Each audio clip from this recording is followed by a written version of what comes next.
ஓம் சக்தி. சக்தியில் அனைவருக்கும் என்னுடைய அன்பான வணக்கம். சக்தியில இந்த மாநாட்டை பத்தி பேசும்பொழுது என்னடாது இத்தனை ஊர்ல இல்லாம ஈரோட்ல இருந்து இந்த வாய்ஸ் வருது அப்படின்னு கேக்குறீங்களா? நினைப்பீங்க, மனசுல காரணம் இருக்குதுங்க. இதெல்லாம் அம்மாவோட ஏற்பாடுங்க. எப்படின்னாங்க, 18 வருடங்களுக்கு முன்னால ஈரோட்ல திண்டல்ல அம்மாவுக்கு ஒரு வீடு இருக்குதுங்க, இன்னைக்கும் இருக்குது.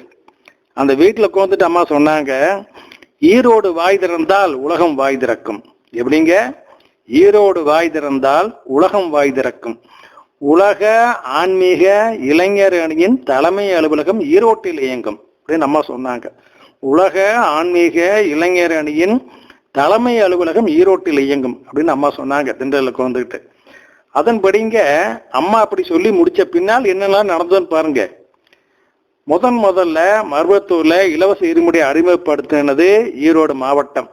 நான் ஏற்கனவே சொல்லிக்கணுங்களே, அந்த 87, 88, 1008 இருமுடி நான் எங்க ஊர்ல இருந்து கூட்டிட்டோம்னு சொல்லி, அந்த மாதிரி எங்க மாவட்டத்துல பல பகுதிகளிலும் ஏற்பாடு பண்ணி கூட்டிட்டு போனோம் சக்தியில.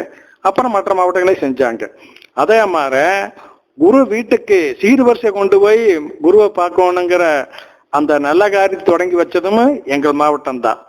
அதே மாதிரி சக்தியில மருவத்தூர் கருவற கோபுரம் இருக்குது பாருங்க, அது மாதிரி 4 கால் மண்டப கோபுரம் இருக்குது பாருங்க, அது இந்த 2 கோபுரத்திற்குமே அந்த கலசம் இருக்குது பாருங்க, அதை தங்க கவசமா போட்டது நாங்களாம். ஈரோடு மாவட்டம் தான் தங்க கவசம் போட்டதுங்க.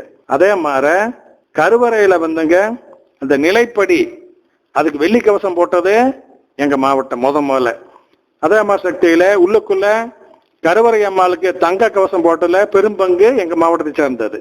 அடுத்த சக்தியில அன்னதானத்துக்காக முதல் தினம் 1 மூட்டை அரிசி வீதம் ஒரு வருஷத்துக்கு 365 மூட்டை அரிசி கொண்டே கொடுத்தது எங்க மாவட்டம். பத்தா அம்மா சொன்னாங்க, நீ கொண்டு வந்து கொடுக்குற அரிசி எனக்கு பத்தாது, நீ லாரியில் கொண்டு வந்து கொடுத்தீங்கன்னா நான் ரயிலில் அனுப்புவேன்னு சொல்லி அம்மா சொன்னாங்கன்னு ஏற்கனவே சொல்லிக்கிறேன். அதே மாதிரி சக்தியில அதற்கு பின்ன இப்ப எல்லாரும் கொடுக்குறாங்க. அமாவாசை வேள்வி நடந்துட்டு இருக்குது இல்லைங்களா, அதை முதல்ல அம்மா எங்களை வச்சுதான் ஆரம்பிச்சாங்க. அந்த அமாவாசை வேள்வி முடிஞ்சு, அதாவது நாங்க அரிசி கொண்டே கொடுத்தோம், அதுக்கு சந்தோஷப்பட்டு வேள்வி அம்மா திடீர்னு ஆரம்பிச்சு எங்களை வச்சு செஞ்சாங்க. அதே மாதிரி சக்தியில அந்த வேலை முடிஞ்சு அடுத்த நாள் காலையில எல்லாம் ஊருக்கு கிளம்பலாம் தயாராகிட்டு இருக்கும் பொழுது செக்யூரிட்டி ஒருத்தர் ஒடியாந்து, அம்மா உங்களையெல்லாம் ஊருக்கு போக வேண்டாம்னு சொல்றாங்க, இருக்க சொல்றாங்க அப்படின்னு சொல்லி சொன்னாங்க. ஓ சரி ரைட்டு சொல்லி நாங்களாம் அப்புறம் வச்சுட்டோம், பேக்கெல்லாம் வச்சுட்டு பேசாம இருந்துட்டு போகல. 11 மணிக்குள்ள அம்மா வந்தாங்க, வந்து ஆடிப்பூர் அங்கவலம் பண்ணாங்க. அந்த கண்கொள்ளா காட்சியை நாங்க எல்லாரும் பார்த்த சக்தியில. அந்த வகையிலங்க இந்த கடைநிலை பக்தனாகியன்னு இந்த கனகராஜுமே 3 தடவை இதுவரைக்கும் அம்மாவுடைய ஆடிப்பூர் அங்கவலத்தை பார்த்துருக்க பாக்கியம் எனக்கு கிடைச்சதுங்க சக்தியில. அதே மாதிரி சக்தியில பாதுகாப்பு பணியில ஆரம்பத்துல முதல்ல எங்க மாவட்டத்தை சேர்ந்த தொண்டர்கள் தான் நிறைய இருந்தாங்க, செஞ்சாங்க. அடுத்த சக்தியில தைப்பூச அன்னதானம் ஆரம்ப காலத்துல 30 நாள் நடக்குதுங்க இருமுடி. அந்த 30 நாளும் அன்னதான பொறுப்பு எங்க மாவட்டம் தான் எடுத்து செஞ்சுதுங்க. அப்ப பெருந்தரை சேர்ந்த செல்வராஜ் அப்படிங்கிறவரு, பெருந்தர செல்வம், அவர் உணவு கூட பொறுப்பு எடுத்துக்கிட்டு வாழை இலையில பச்சி போட்டு கொடுத்தாருங்க. அது இன்னும் அம்மா பெருமையா பேசுவாங்க. அந்த பக்தருக்கு ரொம்ப நாள் கழிச்சு குழந்தை பிறந்தது, ஆண் குழந்தை. அந்த குழந்தையை பார்க்கணும்னு பணியில் இருக்கிறவர் ஆசைப்பட்டாரு. அதனால அம்மாட்ட உத்தரவு கேட்டார், அம்மா ஒரே ஒரு நாள் மட்டும் நான் போய் என் குழந்தைய பார்த்துட்டு வந்துறேன்மா பெருந்தரை போய் அப்படின்னு சொல்லி கேட்டார். அதுக்கு அம்மா சொன்னாங்க, குழந்தைய தாண்டா பார்க்கணும், அதுக்கே அங்க போற, இந்த பார் அப்படின்னு தன்னுடைய வலதுகை தூக்கி காமிச்சாங்க. அம்மாவனுடைய வலதுகைன்ற உள்ளங்கையில அந்த குழந்தை விளையாண்டு இருக்கிறது அவருக்கு தெரிஞ்சுதுங்க. உடனே அவர் சந்தோஷப்பட்டு, சரிங்கம்மா நீ போக வேண்டிய அவசியம் இல்லை, இங்கேயே இருக்க நம்ம சொல்லி தொடர்ந்து பணி செஞ்சாருங்க. அந்த மாதிரி இல்லாங்க அம்மா எதையுமே, அதாவது டெஸ்ட் பண்றதுக்கு ஆரம்ப நிலைக்கு எங்களை பயன்படுத்துச்சுங்க, இன்னும் படித்தான் இருக்குது. அதனால இந்த மாநாட்டு குரல் இந்த மாவட்டத்துல முதல்ல வர்றது தவறு இல்லைங்களே. ஏன்னா வாக்கு அப்படி, ஈரோடு வாய் திறந்தால் உலகம் வாய் திறக்கும். அடுத்த சக்திகளை எத்தனையோ சித்தாள் நம்ம பண்றோம் இல்லைங்களா, நம்ம எத்தனை பேருக்கு தான தர்மம் பண்றோம். அதுல பாருங்க எப்ப முக்கியமான விஷயம், என்னுடைய நண்பர் ஒருத்தர், அந்த அம்மா கூட நினைச்ச நேரம் பேசக்கூடியவங்க, ஒரு நாளைக்கு 3 தடவை 1008 படிக்கிறவங்க. அந்த அம்மா என்ன, அவங்களுடைய அப்பா அவருக்கு நிலபலமெல்லாம் இருக்குது, கொஞ்சம் வசதியாம இருக்காரு. அவருடைய தம்பிக்காரர் ஏன்னா ஊருக்குள்ள ஒரு இடம் இருக்குது இல்ல, அது நீ எனக்கு கொடுத்துடலாமல்ல, அந்த இடம் அவங்க அன்னக்காரன் பேர்ல தான் இருக்குது, அன்னக்காரன் சம்பாரிச்சு வாங்கினது அப்படின்னு அவர் கேட்கிறாரு. இவர் சரி தம்பி தானே கேட்கிறா, கொஞ்சம் நம்மளோட இல்லாம இருக்கிறா, கொடுத்துடலாமேங்கிற எண்ணத்துல இருக்கிறார். அப்படி இருக்கும் பொழுது அன்று இரவே கனவில் நம் குரு பகவான் அவர்கள் அந்த பெண்ணினுடைய கனவுல போய், உன் தந்தை உன் சித்தப்பனுக்கு இந்த இடத்த கொடுக்கலாம்னு இருக்கிறா, அதை வேண்டாம்னு சொல்லு. ஏன்னு கேட்டீங்கன்னா, உங்க ஊர் பத்திரகாளி அம்மன் அந்த இடம் வழியாகத்தான் ஊர்வலம் போக்குது. வருஷம் அந்த விழா கொண்டாடுறீங்களா, அப்ப அது வழியா தான் போயிட்டு இருக்குது. நீ உங்க சித்தப்பனுக்கு இடத்த கொடுத்துட்டீங்கன்னா உங்க சித்தப்ப உடனே அதை வேலி போட்டுருவான். வேலி போட்டு அது வழியா ஊர்வலம் போக விடமாட்டான். அப்போ உடனே பத்திரகாளியோட கோபம் உங்க வீட்டு மேலதான் திரும்பு, தடுத்த சித்தப்ப மேல திரும்பாது. ஏன்னா நீ இடம் கொடுக்காடித்தானே அவர் தடுத்தாரு. உடனே வருஷம் ஒருத்தமா காவு வாங்கி உங்க வீட்டுல அத்தனை பேர்த்தையுமே சில வருடங்களே முடிச்சு போயிடு, குடும்பத்தையும் காடுவனி போடு, அதனால இடத்த கொடுக்க வேண்டாம்னு சொல்லு அப்படின்னு அம்மா அறிவுரை சொல்லிட்டு போனாங்க. அதான் மாதிரி அந்த பொண்ணும் சொல்லி அதை தடுத்து நிறுத்திட்டாங்க. அப்ப பாருங்க, நம்ம தானம் கொடுக்குற சொந்த பந்தங்களுக்கு எதெல்லாம் எப்படிங்களாம அம்மாவை கேட்டு செய்யணுங்க. நம்ம வாட்டுக்கு தாழ்ந்தோடித்தனமா முடிவெடுத்துட கூடாது. அடுத்து பாருங்க சக்திகளே, என்னுடைய நண்பர் ஒருத்தர் கூத்தம்பட்டி ராஜேந்திரன், குளிக்காரம்பாளைங்க அவர் இருக்கிற ஊர் பேரு. நான் இந்த மாதிரி டீட்டெயிலாம் சொன்னேன், உடனே அவர் பேட்டியான போயிடாதீங்க, நம்ம அமிர்தாமணிக்கு பேட்டியான்ற மாதிரி, அதெல்லாம் வேண்டாம். அவரு என்ன பண்ணாருங்க, நல்ல தொண்டர். அவங்க பக்கத்து ஊர்ல ஏதோ தீய சக்தி எல்லாம் போய் குடிகொண்டு அங்க திடீர்னு பெரிய பெரிய அசம்பாவிதங்கள், நல்லாக்கிற மனுஷன்லாம் திடீர்னு செத்துட்டு போயிடுவான். எப்படி சாரா என்ன அகால மரணம் தான் எல்லாமே. ஏதோ தீய சக்தி தான் அண்டிடுச்சுன்னு சொல்லி எல்லாரும் பலமாவே பேசி கடைசியில இவர்கிட்ட அந்த நியூஸ் வருது. அப்புறம் இவப்பா நீ தான் மருவத்தூர் கோயிலுக்கு போட்டுருக்கப்ப ஏதாச்சும் பண்ணுப்பா அப்படிங்கிறாங்க. இவருக்கு ஒன்றும் பெருசா தெரியாது. சரி அம்மா இருக்குதல்ல அப்படின்னு இவரும் போனார். அம்மா படம், கருவறை படம், அம்மா சக்தியிலே அந்த வரலாற்றிலே நான் சொல்லுவதெல்லாம் அம்மா என்று சொன்னால் பங்காரு அடிகளாரைத்தான் சொல்கின்றேன். அருள் திரு பங்காரு அடிகளாரைத்தான் நான் அம்மா அம்மா என்று குறிப்பிடுகின்றேன். புதிதாக இந்த வாட்ஸ்அப்பை கேட்கின்ற பக்தர்கள் குழப்பம் அடைய வேண்டாம். அம்மா என்றால் பங்காரு அடிகளார் அவர்களைத்தான் நான் சொல்கின்றேன். இவரு நம்ம குரு படம், அம்மா கருவறை படம், காமாட்சி விளக்கு மற்ற பூஜை சாமான்களை எடுத்துட்டு போய் அந்த ஊர் மையத்துல ஒரு டேபிள போட்டு எல்லாம் செட் பண்ணி கூட்டு வழிபாடு செஞ்சாருங்க. கிராம வழிபாடு எத்தான் அம்மா சொல்லுதுங்க. கிராம போய் கூட்டு வழிபாடு செய்யி, கிராம வழிபாடு செய்ய ஏன் சொல்லுதுங்கன்னா பாருங்க விஷயம் எப்படி நடக்குதுன்னு. செஞ்சு முடிச்சவனால அவர் என்ன நல்ல ரெஸ்பான்ஸ். அதான் இப்போ எவன் சேவான்னு யாருக்கும் தெரியாது, எப்ப வேணாலும் எவன் செத்து போயிடுவான். அந்த மாதிரி நிலைமை இருக்கிறப்ப பயம் இருக்குமே இல்லைங்க. 100% அட்டண்டன்ஸ் போட்டாங்க. வழிபாடு முடிஞ்சதுங்க, அன்னதானம் நடந்தது. அப்ப இது ஒரு அறிவிப்பு பண்ணாருங்க. என்ன பண்ணாரு, நீங்க எல்லாரும் ஒவ்வொரு விளக்க, அது அகல் விளக்கோ குத்து விளக்கு எதையோ ஒன்று கொண்டுட்டு வாங்க முதலே சொல்லிட்டார். கொண்டு வந்து வச்சிருந்தாங்க. அந்த விளக்க, இந்த காமாட்சி அம்மன் விளக்கு இருக்குதுல்ல, அம்மாவுடைய விளக்கு, அதுல இருந்து பத்திக்கிட்டு வீட்டுக்கு கொண்டுட்டு போங்க.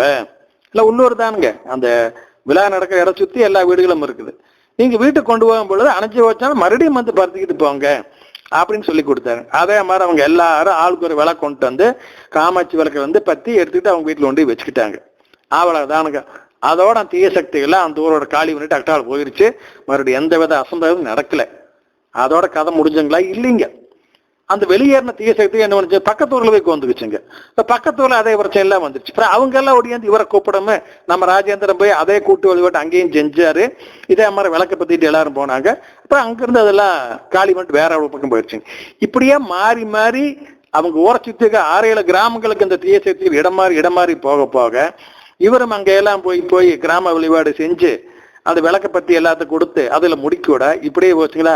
கடைசியில் அது என்ன பண்ணுச்சு பாருங்க, அந்த தீய சக்தி எல்லாம் சேர்ந்து இவங்க ஊர்லயே கோந்துக்குச்சுங்க.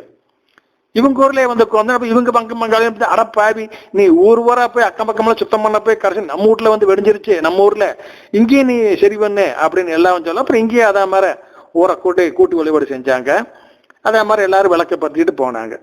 இப்ப இந்த சக்திகள் தீய சக்தி எல்லாம் வெளியேறித்தான் ஆகணும். வெளியேறினாங்க. எப்படி திரும்ப வெளியேறினாங்க, அந்த ஊர்ல மாரியம்மனுக்கு சொந்தமான 5 ஏக்கரா தோட்டம் இருக்குதுங்க. அந்த ஊர் மாரியம்மனுக்கு சொந்தமான 5 ஏக்கரா தோட்டம்.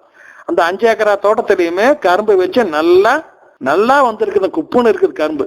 அந்த 5 ஏக்கரா கரும்பையுமே எரிச்சு சாம்பலாக்கிட்டு போயிட்டாங்க. பக்கத்து தோட்டம் ஒரு வரப்பு தாண்டி கோடங்க ஒரு துரும்பு கூட எரியலைங்க. அந்த 5 ஏக்கரா மட்டுமே எரிஞ்சு சாம்பலாகி போச்சுங்க. போயிட்ட காலி வந்துட்டு போயிட்டாங்க. அந்த ஏரியாவில் இல்லை. அதுக்கு மேல நிம்மதியா இருந்தாங்க. சரி, ஏன் போய் அந்த மாரியம்மனுடைய சொத்தை அப்படி எரிச்சு சாம்பலாக்குனாங்கன்னா அதுக்கு காரணம் இருக்குதுங்க. மாரியாத்தால அது உடந்தேங்க எப்படின்னு கேளுங்க. அந்த மாரியாத்தா காட்ட அந்த ஊர்ல இருக்கிற ஒரு பெரிய மனுஷன் மோசடியா அபகரிச்சுக்கிட்டாருங்க. அபகரிச்சது காரணத்தினால அந்த காட்டுல விளைஞ்ச கரும்பத்தானுங்க அது தீய சக்தி எல்லாம் எரிச்சு சாம்பலாக்கிட்டு தப்பிச்சு போயிட்டாங்க. அதோட அந்த கதை அங்க முடிஞ்சதுங்க. எல்லாரும் நல்லா இருக்கிறாங்க. அடுத்ததுங்க இவர கதைக்கு வருங்க. இந்த ராஜேந்திரன் எப்படி தெரியுங்களா, என்ன மாதிரியே செத்து பொழைச்ச மனுஷன், செத்து பொழைச்ச மனுஷன், போனஸ் வாழ்க்கை வாழ்ந்து கொண்டு இருப்பவர். அவர் என்ன பண்ணாருங்க, ஒரு சமயம் ஆக்சிடென்ட்ல, பைக் ஆக்சிடென்ட்ல மாட்டிட்டாரு. இவர் ஓட்டிட்டு போன பைக்ல ஒரு அடிபட்டு கீழே விழுந்து கிடக்குறாருங்க. அக்கம் பக்கத்துல பார்த்தாங்க ரத்தம் பயங்கரமா போயிட்டு இருக்குது. பேச்சு மூச்சுல செத்து போயிட்டாரு நினைச்சு இவருடைய இடுப்பு வேட்டிவே உருகி இவர் போயிட்டாங்க. ரோட்டோரமா கிடக்கிறார். வெளியூர், யாரு எவ்வாருன்னு தெரியாது. அப்புறம் யாரோ நம்ம தெரிஞ்சவங்க எல்லாம் போய் பார்த்து அப்புறம் எடுத்து போய் காப்பாத்தி பொழைச்சுக்கிட்டாருங்க. அப்புறம் அதுல இருந்து அவர் அம்மா கோயிலுக்கு வர ஆரம்பிச்சு அம்மாவை பத்தி தெரிஞ்ச நல்ல ஈடுபாடா இருக்காரு. அது ஒரு தடவை செத்தது, அப்படி எத்தனை தடவை செத்துருக்காரு பாருங்க. ஒரு சமயம் ஆணி அமாவாசை எப்போ நாங்கெல்லாம் அரிசி வசூல் பண்ணோம். ஒவ்வொரு வீடு வீடா போய் அரிசி வாங்கி எல்லாம் சேகரம் பண்ணி மருவத்தூர் கொண்டு வந்து ஆயிரக்கணக்கான மூட்டை அரிசியெல்லாம் நாங்க கொடுத்துக்கிட்டு இருந்தோம், இன்னும் கொடுக்குறோம். அப்படி நாங்க செஞ்சிட்டு இருக்கும் பொழுது சக்தியில இந்த ராஜேந்திரன் அவங்க ஏரியாவில் அவங்க தொண்டர்களை சேர்த்துக்கிட்டு வீடு வீடா போய் அரிசி வசூல் பண்ணி நம்ம மூட்டையை கொண்டுகிட்டு வந்து மன்றத்துல போட்டு இப்படி எல்லாம் செஞ்சிருக்கிறோம். மத்திய நேரம் ஆச்சு, சோத்துக்கு போவோம். சரி அவங்க வீட்டுல போய் சாப்பிட்டு வந்துடலாம் அப்படின்னு சொல்லி எல்லாரும் கலைஞ்சிட்டாங்க. சாப்பிட்டு மறுபடியும் வந்து பணி செய்வோம் அப்படின்னு எல்லாம் அவங்க வீட்டுக்கு வந்துட்டு இருக்கிறாங்க. இவருடைய வீடு வந்துங்க பவானியில இருந்து மேட்டூர் போற வழியில என்ஹெச் ரோட்டு மேலேயே இருக்குதுங்க. ரொம்ப பிஸியான ரோடு, எப்பவுமே கார் வண்டி போயிட்டே தான் இருக்கு, அவ்வளவு பிஸியான ரோடு. அதனால இவர் வந்துங்க ரோட்டுக்கு அந்த பக்கம் நிற்கிறாரு. ரெண்டு பக்கம் பார்த்துட்டு தான் ரோட்டை கிராஸ் பண்றாரு. ரெண்டு பக்கம் எந்த வாகனம் வரல, ஒரு வெள்ளாங்க தூரத்துக்கு. ஆனா இவர் தைரியமா ரோட்டை கிராஸ் பண்ணும் பொழுது திடீர்னு 10 அடி தூரத்துல ஒரு அம்பாசிடர் கார் வந்து இவரை இடிக்க வருது. அவ்வளவுதான், இவரு ஓம் சக்தி அம்மா அப்படின்னு கத்திக்கிட்டே எட்டி குச்சிட்டாரு. அக்கிட்டால தப்பிச்சுட்டாரு. கார் அப்படியே வளவலன்னு போன மாதிரி போச்சு. 10 அடி போனேமே காரு மறைஞ்சிருச்சு. கடைசி வரைக்கும் கார் போகணும்ல, நிஜமான காரு அந்த அதுவும் இல்லை, ஒரு அப்படி கண்காட்சி, அவ்வளவுதான். வீட்டுக்கு போனாரு. ஏதோ தப்பு நடந்திருக்குது, சரி என்னன்னு பார்ப்போம்னு சொல்லி இவரு உடனே குளிச்சுட்டு தியானத்துல கொண்டுட்டாருங்க. தியானத்துல அம்மா எல்லாம் காமிக்குதுங்க. என்ன அப்படின்னா யம தர்பார் கூடுது. கூடுனா யமன் கேட்கிறாரு, அந்த கூத்தம்பட்டி ராஜேந்திரனை பிடிக்க போன நம்ம ஆளுகளை எங்க அப்படிங்கிறாரு. உடனே அந்த கிண்ணறர்கள் அப்படின்னு சொல்றாங்க இல்லைங்களா, அம்மா அந்த யமனுடைய பரிவாரங்கள் அவங்க 2 பேர் வந்து நிக்கிறாங்க கையை கட்டி. ஏன் என்ன வெறுங்கையோடு வந்திருக்கிறீங்க, எங்க அந்த ராஜேந்திரன் அப்படின்னு கேட்கிறாரு. இவங்க பதில் சொல்றாங்க, ஐயா அவர் பெரிய இடத்த ஆளுங்க அவரு, நாங்க அவர் உயிரை எடுக்கிறக்காகத்தான் கையெழுத்த வீசின பாசக்கயிற. ஆனா மேல்மருவத்தூர் அடிலார் சாமி வந்து அவர் ஆசீர்வாதம் பண்ணாங்க கையை தூக்கி, அவ்வளவுதானுங்க. அடுத்த செகண்ட் அந்த கயிறு தெரிச்சு போயிருச்சு. உடனே நாங்கெல்லாம் பயந்து போய் ஒடியாந்துட்டோம் அப்படின்னு சொல்றாங்க. அப்படியா, சரி, இந்த வேலையை நம்மளை கொடுத்ததே ஆதிபராசக்தி தான். அப்படிங்கிறப்ப அவங்கள தடை செய்யறாங்கன்னா நம்ம எப்படி வேலை செய்யறது, நம்ம இதை பத்தி அவங்க கிட்டே போய் கேட்போம், வாங்க எல்லாரும் போலாம் அப்படின்னு சொல்லிங்க யம தர்பார் அவங்களுடைய யமன் அவங்களுடைய சகாக்களோட பரிவாரங்களோட மருவத்தூர் வர்றாரு. கூட கூத்தம்பட்டி ராஜேந்திரனையும் பிடிச்சிக்கிட்டு வர்றாங்க. அருள்கூடத்துக்குள்ள போறாங்க. அருள்கூடத்து உடனே அம்மா கேட்கறாங்க, என்ன அப்படி அம்மா இந்த ராஜேந்திரன் ஆயுஷ் முடிஞ்சு வச்சுங்கம்மா, விதிப்படி அதை எடுத்துட்டு வரலான்னு போனா அம்மா வேண்டான்னு தடுத்துட்டீங்களாம்மா அப்படின்னு. அதான் சரி நான் சொல்லி விடுறேன், அப்புறம் நீ வா, இப்ப நேரமில்ல பேசுறதுக்கு, நான் சொல்லி விட்ட பின்னாலும் நீ வா போ அப்படின்ட்டாங்களா. சரின்னு திரும்பி வந்துட்டாங்க. அப்புறம் மேலும் சில மாதங்கள் கழிஞ்சுது. மறுபடியும் தியானத்துல அம்மா காமிக்குது. அதை யம தர்பார் மறுபடியும் கூடுது. யமன் கேட்கிறாரு, ஆதிவராசக்தியிட்ட நம்மளுக்கு ஏதாச்சும் தகவல் வந்துதா, மருத்துவர் வர சொல்லி, அந்த ராஜேந்திர கேஸ் அப்படியே பெண்டிங்ல இருக்குதே, அது எப்படி விதிப்படி சரியில்லையே, நம்ம வேலையை நம்ம கரெக்டா செய்யணுமில்ல, அது பெரிய இடம், அம்மாவுடைய அரண்மனைங்கிறது மேல் மருவத்தூர் ஆதிவராசக்திங்கிறது பெரிய இடம், அவங்களுக்கு 1000 வேலை இருக்கு, அதனால நம்ம வேலையை மறந்துருப்பாங்க, நம்ம தான் போய் ஞாபகப்படுத்தி உத்தரவு வைக்கணும், வாங்க எல்லாரும் போலான்னு மறுபடியும் அவங்க எல்லாம் மருவத்தூர் வர்றாங்க. இப்ப வரும் பொழுது ராஜேந்திர ஃபைலையும் தூக்கிட்டு வர்றாங்க. அதான் அருள்கூடத்துக்குள்ள போறாங்க. இப்ப அம்மா கேட்கறாங்க, நான் உன்னை வர சொல்லலையே, நான் உன்கிட்ட போன வாரம் வந்து என்ன சொன்னேன், நான் சொல்லி விட்டவனால வான்னு சொல்லி சொன்னேன், இப்போதுக்கு நீ சொல்லிவிடாமே வந்திருக்கிறேன். அம்மா இல்லையம்மா, கெடுவு தாண்டி போயிட்டு இருக்குது, அதான் அவனுடைய ஃபைல் எங்க அப்படிங்கிறேன். அவர் ஏமா நேற்றாரு. அம்மா அந்த ஃபைலை வாங்கி 2ஆ கிழிச்சு போட்டாங்க. கிழிச்சு போட்டு, இங்க வேலை செய்யறதுக்கே ஆள் இல்லையாமா, இப்ப தொண்டு செய்யறன்னு புடிச்சிட்டு போறானாமா, போங்கடா வெளியே, நான் சொன்னா வாங்கடா அப்படின்னு ஒரு மிரட்டு வரட்டினார். அவ்வளவுதானுங்க, எல்லாம் பிச்சுக்கிட்டு ஓடிட்டாங்க ராஜாதன் விட்டு போட்டு. அது பின்னாடி தானுங்க இந்த ராஜா தானே கல்யாணமே ஆச்சு சக்திகளை. இப்ப 2 குழந்தையோட நிம்மதியா இருந்துட்டு இருக்காருங்க. இப்படிங்க அது மட்டும் இல்லைங்க. அப்படி போனா அந்த எம்ம தர்பார் அங்க போய் அவங்க இடத்துல போய் கூடி ஆலோசனை பண்றாங்க. இது இப்ப அம்மா வந்து வேண்டான்ட்டாங்க, நீ என்ன பண்றது, அந்த இடம் காலியா இருக்குது, சரி அவருக்கு பலம் அந்த ஊர்ல 4 பேர்த்த போட்டு தள்ளிட்டு வாங்கடா, தூக்கிட்டு வாங்க போங்க அப்படின்னு கிணறுல உத்தரவு போடுறாருங்க. அவ்வளவுதானுங்க. அடுத்த நாள் காலையிலேயேங்க ராஜேந்திரனை பல 4 இளைஞர்கள் அகால மரணம் அடைச்சிட்டாங்க. ஒருத்தர் கிணத்துல செத்தாரு, ஒருத்தர் மருந்தை குடிச்சு செத்தாரு, ஒருத்தர் ஆக்சிடென்ட்ல செத்தாரு, ஒரு தூக்கு போட்டு செத்தாரு. இப்படி திடீர்னு 4 இளைஞர்கள் எல்லாம் காலி ஆயிட்டாங்க. இப்படி அம்மா பாருங்க ஒரு தொண்டனை காப்பாத்துறக்க என்னென்னவெல்லாம் பண்ணுது பாருங்க. கற்பனைக்கு எட்டாத நிகழ்ச்சியெல்லாம் நடந்துட்டு இருக்கு சக்தியில. அந்த மாதிரி இந்த கூத்தம்பட்டி ராஜேந்திரனுடைய வரலாறு வந்துங்க ஒவ்வொருத்தருடைய வாழ்க்கையில அம்மா இப்படி எல்லாம் பண்ணுது அப்படிங்க நம்ம கண்ணுக்கு தெரியாத விஷயங்களே எத்தனையோ நடக்குது இல்லைங்களா. அதனாலதான் அம்மா சொல்றாங்க, என்னுடைய ஆலய விழாக்கள் அது மண்ட விழாவாக இருந்தாலும் சரி, சக்தி விடமாக இருந்தாலும் சரி, மருத்துவராக இருந்தாலும் சரி, இந்த என்னுடைய ஆலய விழாக்களில் கலந்து கொள்வதால் பல ஆபத்துக்களில் இருந்தும் விபத்துக்களில் இருந்தும் காப்பாற்றப்படுகின்றீர்கள் அப்படின்னு அம்மா சொல்றாங்களே. எவ்வளவு உண்மைன்னு பார்த்தீங்களா. அது மட்டும் இல்லைங்க சக்திகளே, இதே மாதிரி இன்னொரு பக்தர் தொண்டர் திருநெல்வேலிக்காரர், அவரு கல்யாணமே பண்ணிக்காம இருந்தார். ஒரு சமயம் அவர் அம்மா பார்க்க போறோமா, அம்மா கேட்டாங்க, ஏடா ஏன் கல்யாண வயசு தாண்டி கல்யாணம் பண்ணிக்காம இருக்கிற அப்படின்னு கேட்டுட்டாங்க. ஒரு சார், அம்மா உங்களுக்கு தெரியாதா அம்மா, என்னுடைய ஜாதகம் அப்படி, எங்க அண்ணன் தம்பி நாங்க 3 பேரு, எங்க தாத்தா பெரிய ஜோதிடரு, அவர் எழுதி வச்சுட்டு போயிருக்காருங்கம்மா, அது மட்டும் எல்லாமே நடக்குது. நாங்க கல்யாணம் பண்ணிட்டா அந்த குறிப்பிட்ட காலம் வரைக்கும் தான் நாங்க இருப்போம், அந்த அந்த வயசு வந்தா நாங்க இறந்துருவோம், இளமையிலே இறந்துரும் சொல்ல இது இருக்குதுங்க, அதனாலதான் நான் பண்ணிக்கல. ஏற்கனவே போய் கல்யாணம் பண்ணிட்டாங்க, அண்ணக்கார 2 பேர் செத்து போயிட்டாங்க, அதனால நம்ம ஏன் ஒரு முண்டை வாழ்க்கை கெடுக்கணும்னு சொல்லிங்க நான் பண்ணிக்கலைங்க அம்மா அப்படிங்கிற. டேய் அவங்க கதையெல்லாம் வேற, உங்க கதையெல்லாம் வேற, உங்களோட விஷயத்துல எல்லாம் அந்த ஜோசியம்லாம் ஒண்ணு எடுபடாது, போய் கல்யாணம் பண்ணிக்கிறா நான் பாத்துக்கிறேன் அப்படின்னு சொல்லிட்டாங்க அம்மா. சரிங்க அம்மா, அம்மா உத்தரவு போட்டா எனக்கு என்ன அப்படின்னு இவரும் போய் கல்யாணம் பண்ணிக்கிட்டாருங்க. அதே மாதிரிங்க எந்த நாள் எந்த கிழமையில இவர் உயிர் போகுது, எப்ப வந்து ஏமா இவரை புடுங்கிட்டு போவான் எல்லாம் அவருக்கு தெரியும். ஏன்னா அதான் ஜாதகம் எழுதி வச்சுட்டு போயிருக்காரு அவங்க தாத்தா. அந்த குறிப்பிட்ட நாள் இவர் மருவத்தூர் வந்துட்டாருங்க. மருவத்தூர் வந்து பணி செஞ்சுட்டு இருக்காரு. அப்போ ஒரு விழா காலம். இந்த படை உணவு கூடத்துல இருந்து இந்த சப்வே வழியா சுரங்கப்பாதை வழியா அவர் வந்துட்டு இருக்கும் பொழுது எமன் குறுக்கடிட்டாரு. இந்த ராஜேந்திர பண்ண மாதிரியே அதே மாதிரி கவர் போடுறாருங்க. அப்புறம் அம்மா வந்து அங்க காய்ச்சி விட்டு இவர் ஆசீர்வாதம் பண்ணாம யமன் விட்டு போட்டு ஓடிடுறாருங்க. அப்புறம் அடுத்த நாள் காலையில இவரு பாதை வச்சு அம்மா பார்க்க போறாரு. அப்ப அம்மா சொல்றாங்க, பாத்தியா அவன் வந்தா நான் முடிக்கட்டும்ல, நீ ஒன்னும் கவலைப்பட, தைரியமா இருப்போம் அப்படின்னு சொல்லிட்டாங்க. அது இப்ப பல ஆண்டுகள் ஆகி போச்சுங்க. அவரே ஒரு குடும்பத்தோட நல்லா தானுங்க இருக்காங்க. இது இந்த மாதிரி விதியை மாற்றி அமைக்கக்கூடிய வேலை அருள் திரு பங்காரு அடிகளார் அவரால் மட்டுமே முடியும். வேற யாரும் இந்த மாதிரி செய்ய மாட்டாங்க. எந்த குருமார் இந்த விதியோட எல்லாம் விளையாடவே மாட்டாங்க. அதனாலதான் ஆதிபராசக்திக்குமே விதியின் அதிபதிகளுக்கும் எப்பொழுதுமே யுத்தம் நடந்துகிட்டு தான் இருக்கு. அது நம்மளுக்கு தெரியாது.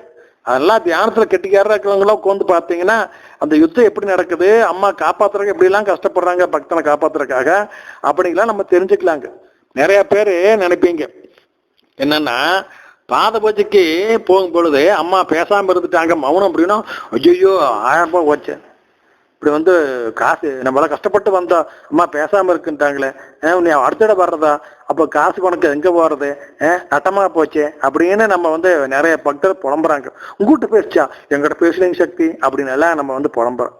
காரணம் இருக்கு சக்தியில.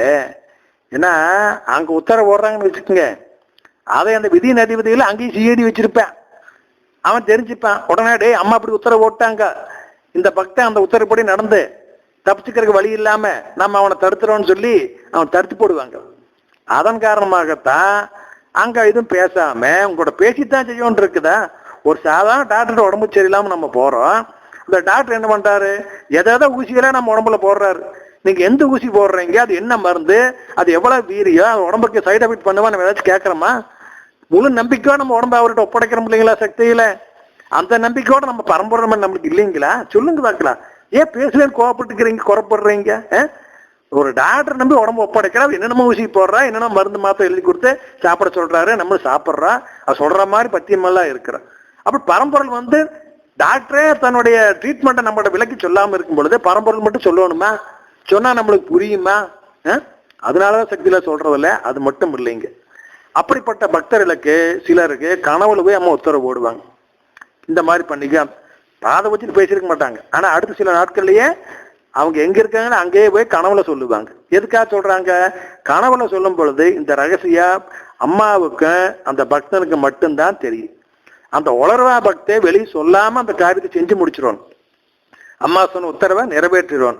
அப்படி இல்லாம உளர்னானா அது விதி நதிகளுக்கு தெரிஞ்சு போயிரு, அதை அவங்க தடை செஞ்சிருவாங்க செய்ய விடாம. அதனாலதான் கனவுல போய் அம்மா சொல்றது. அப்ப நிறைய பக்தர் வந்து கனவு, அம்மா நீ கனவுல இந்த மாதிரி சொன்னீங்கம்மா அப்படின்னு வாய் எடுப்பாங்க. உடனே அம்மா ஆமா ஆமா ஆமா அந்த மாதிரி போன்னு பேச விட மாட்டாங்க மேற்கொண்டு. காரணம், பேசுனா அந்த உண்மை வெளிப்பட்டு தேவரகசியம் வெளிப்பட்டு விடும், அதை விதின் அதிபர்கள் தடை செய்து விடுவார்கள். அதன் காரணமாகத்தான் அம்மா பெரும்பாலான நேரங்கள மௌனமாம் இருக்கிறாங்க. மௌனமாம் இருந்தாலும் நம்மை காப்பாற்றும் வேலையை அவர்கள் தொடர்ந்து செய்து கொண்டேதான் இருக்கிறார்கள். சக்திகளே, எல்லோரும் தெரிந்து கொள்ளுங்கள், நம்முடைய குரு பகவான் எப்பொழுதும் நம்மை ஏமாற்றுவது இல்லை. நம்மை காக்க வேண்டும், காப்பாற்ற வேண்டும் என்பதற்காகவே வாழ்ந்து கொண்டிருக்கிறார்கள். எப்பொழுதும் நம் மீது அன்போடு தான் இருக்கின்றார்கள், எப்பொழுதும் நம் மீது கருணையோடு தான் இருக்கின்றார்கள்.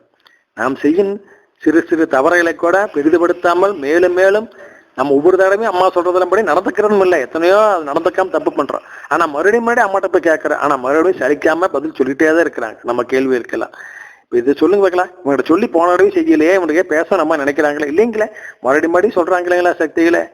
அதனாலதான் சொன்னாங்க சக்தியில உயிர் துணை அப்படின்னு சொல்லி சொன்னாங்க. யார் உயிர் துணை? கட்டுன பொண்டாட்டியா, பெத்த அம்மா அப்பாவா, நம்ம பிறந்த பிள்ளைங்களா? யாரும் இல்லைங்க சக்தியில. நம்ம குரு பகவான் தான் நமக்கு உயிர் துணை. அது எப்படி உயிர் துணை? உயிர் நாளைக்கு கூட போகும் பொழுது, உடம்பு விட்டு பிரிஞ்சு மேல செல்லும் பொழுது அந்த உயிருக்கு துணையாக வருபவர் யாரும் கூட வர மாட்டாங்க. வீடு வரை உறவு, வீதி வரை மனைவி, காடு வரை பிள்ளை, கடைசி வரை யாரோன்னு கவிஞன் பாடி வச்சானுங்க. அதை எழுதின கவிஞனுக்கு அந்த காலத்துல கடைசி வரை கூட வருவது யார் என்பது தெரியவில்லை. அதனால கடைசி வரை யாரோ அப்படின்னு எழுதி வச்சுட்டார். ஆனா நம்மளுக்கு தெரியும் கடைசி வரைக்கும் கூட வருவது யார்? நம் குரு பகவான் அவர்கள், அருள் திரு பங்கார் அடிகளார் அவர்கள் நம் உயிர் துணையாக, நம்ம உயிருக்கு துணையாக கூட வருவார்கள். அப்படி வரும்போது நம்மளுக்கு என்ன பயங்க? கண்டிப்பா நம்மளுக்கு எல்லாமே நல்லது நடக்கு. அடுத்த பிறவின்னு ஒண்ணு இருந்தாலும் அது நல்ல பிறவியாகவும் அம்மாவின் பக்தனாகவும் தொண்டனாகவும் பிறக்கும் பேரு நம்மளுக்கு கிடைக்கும். சக்திகளை சாதாரண விஷயம் இல்லைங்க. அதனால உயிர் துணை, அந்த உயிர் துணைங்கிறதுக்கு நான் ஆதாரத்தை சொன்னேன். அதாவது நான் வாழ்க்கையில கஷ்டப்பட்டு பொருளாதார கஷ்டப்படும் பொழுது என்னை பெத்த தாய் கூட கருணையோட என்னை பார்க்கலைங்க. மற்றவங்க அவங்க கேவலமா பேசினாங்க. அது சொன்னா இல்ல அம்மாவை பத்தி, பெத்த அம்மாவை பத்தி இப்படி பேசுறாங்கன்னு நினைப்பீங்க. அதனால அதை சொல்ல விரும்பலைங்க, விட்டுறேன், புரிஞ்சுக்குங்க நீங்களே. அப்படி இருக்கும் பொழுது நம் குரு பகவானாகிய தாய் நான் கருணையில் மாட்டிக்கொண்டேன் அப்படின்னு போய் சொன்ன உடனேயுமே 2 வீட்டு கண்ணீர் தான் என் கண்ணில் வந்தது. என்னுடைய குரு பகவானுடைய கண்களில் இருந்து 20 வீட்டு கண்ணீர் வந்தது. அப்ப சொல்லுங்க, உயிர் துணை யாரு? நம்ம கும்பிட்டுக்கிறோமே நம்ம குரு பகவான் அவர்கள் தான் உயிர் துணை. அதனால குரு பகவானை எப்பொழுதும் நிந்தனை செய்யாதீர்கள், குரு பகவானை எப்பொழுதும் மறக்காதீர்கள், குரு பகவானை எப்பொழுதும் மனதில் வைத்திருங்கள். எதுவானாலும் எந்த பிரச்சனையும் குரு பகவான் வேண்டுதல் வையுங்கள், அவர் பார்த்துக் கொள்வார், எல்லாவற்றையும் செய்வார். கண்டிப்பாக எல்லோரும் தொண்டு செய்ய வேண்டும், அதிலிருந்து வலுவாதீர்கள். தொண்டு செய், தொடர்ந்து செய், அதுதாங்க அம்மாட்ட ஈஸியா மார்க் வாங்குற வழிமுறை. தொண்டு செய்ய நேரம் இல்லாத பொழுது பக்தி செய், மந்திரம் படி. உலகையில நம்மளுக்கு என்னென்ன வேலைகள் அதை செஞ்சது போக மற்ற நேரங்கள் செய்.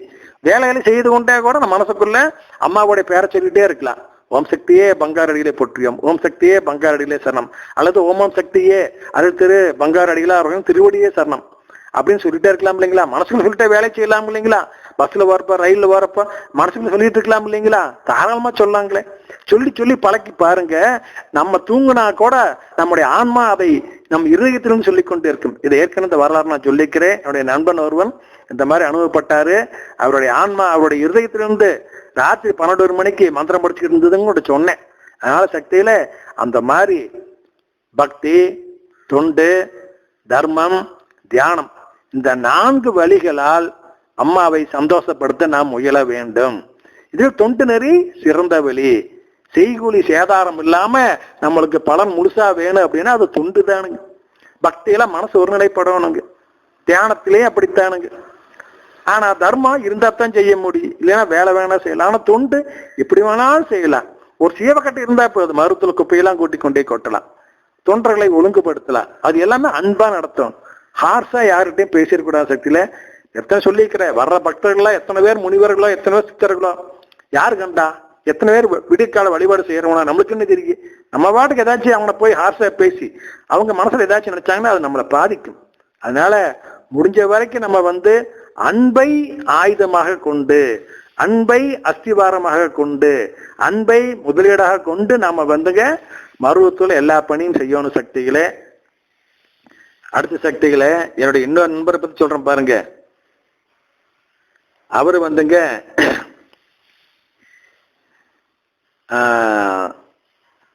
அம்மாவுடைய பாதுகாப்பு பணியில் இருந்தாருங்க. பேர் மட்டும் வேண்டாங்க.